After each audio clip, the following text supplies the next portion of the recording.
Ngunit ikinulong nila ang aking ama, si Duque Brisay at marami pang iba. Huwag kang mag-alala. Gagawin ko ang lahat upang magapi sila.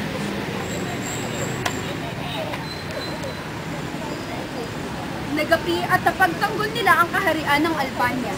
Nagdiwang muli ang madla maliban kay Adolfo.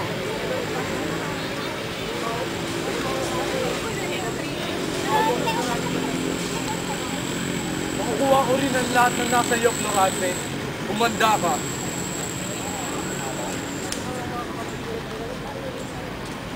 Tingin, nanatili si Florante sa Albania at masaya sa pagmamahal ni Laura para sa kanya. Ngunit kailangan pa rin niyang sumabak sa labanan sapagkat siya ang general ng kanilang hukbo. Tumungo sila sa gyera laban kay Miramoli ng Turko.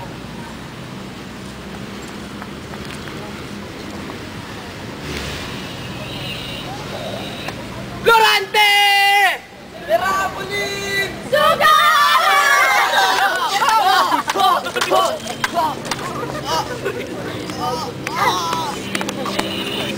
At nagwagi nga ang hukbo ni Florante. Nanatili muna ang kanilang hukbo sa Itolia pagkatapos ng labanan. Nakatanggap si Florante ng sulat mula kay Haring Lucio. Pinababalik siya sa Albania. Ngunit sa kanyang pagdating ay nasakop na ni Conde Adolfo ang buong Albania. Una ang hari ng buong Albania ngayon, Florante. Binugutan ko na ng ulo si Haring Linceo at Duque Briseo. Magbabayad ka, Adolfo!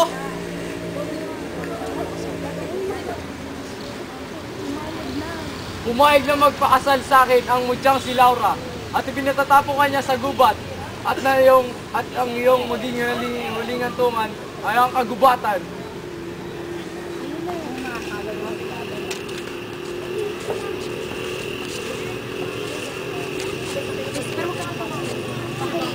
Aladdin. Diyan na, dito na sila.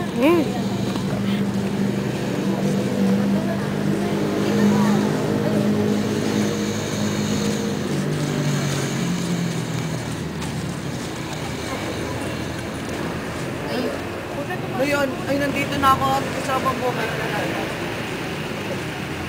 Halos parehas ang ating kapalaran. Pinatapon ako ng sarili kong ama. Nais niyang mapasakan niya ang aking kasintahang si Belinda. Laura! Laura! Kaya dapat lang mamatay si Aladdin kung hindi ka rin mababa sa akin, Flerida! Huwag niyo pong kikitilin ang buhay na Aladdin.